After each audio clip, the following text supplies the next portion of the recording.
Look at all these Teenage Mutant Ninja Tortodrones. Cowabunga, dudes!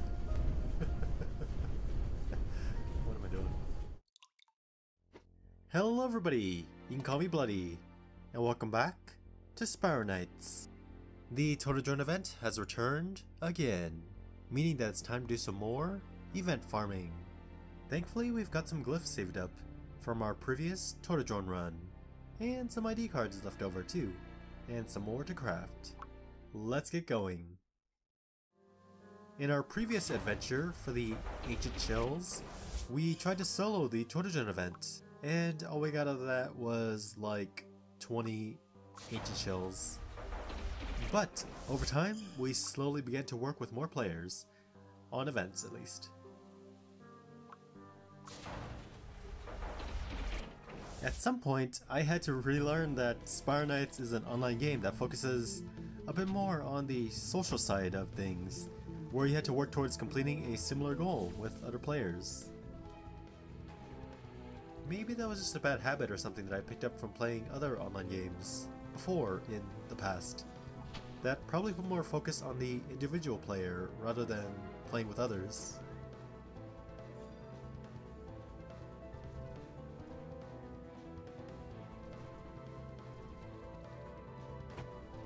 Well, whatever. Live and learn. What matters is that we eventually got around to working with others to get the amount of Ancient Shells that we need to craft all the Tortodrone equipment. The wiki seems to say that you need about 224 Ancient Shells to craft the whole line of Tortodrone weapons and shields. But that's 4 weapons and 4 shields, so that's gonna take a while to craft, as well as the time that's gonna be needed to heat up everything for upgrading.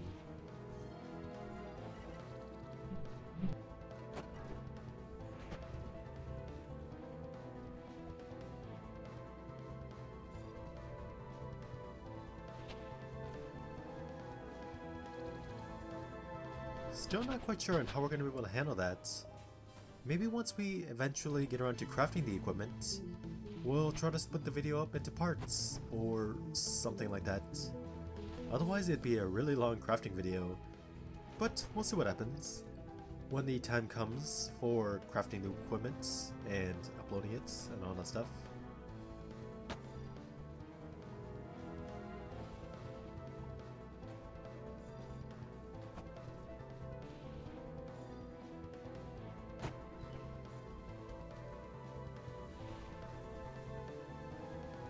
I gotta say that farming the Tortodrone event with others went exponentially faster than our first time soloing this event after returning to this game. Tortodrones can drop about 1 to 4 Ancient Shells, and since there's 2 of them, it's possible that you can get 8, but we didn't get that kind of luck. It does sound awesome, however.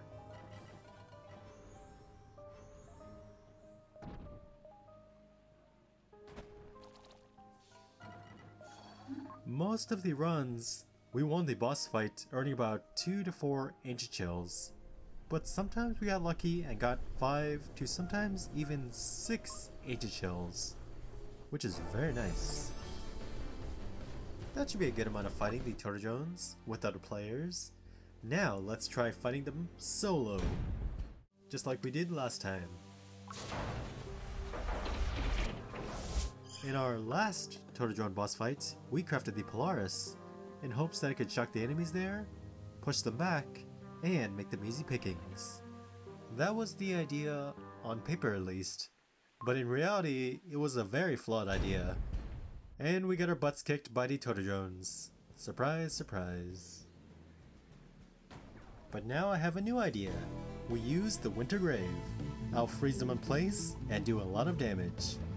I think it's a decent idea, but we still kinda do end up dying a little bit. How do you think this death will happen in this solo boss fight?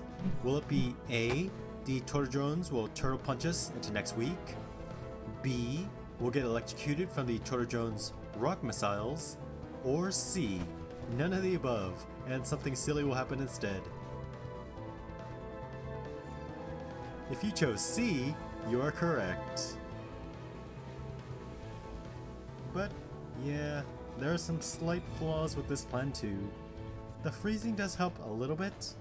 We probably could have tried this with the Blitz Needle, but I like the Winter Grave. We weren't able to complete the Tortodrone mini boss fight deathless this time. We'll just have to work hard towards being better towards the next time that this event rolls around. Look at all these Teenage Mutant Ninja Tortodrones. Cowabunga, dudes! What am I doing? This event is still happening around the time that this video will be up, but Bloody will very likely be slowly working towards crafting the whole line of Tortodrone equipment. But that's gonna take a while to do, and so give it some time. It'll happen eventually. We'll see you then. And that's all that I have to show to you for now. Ladies and gentlemen, thank you for watching.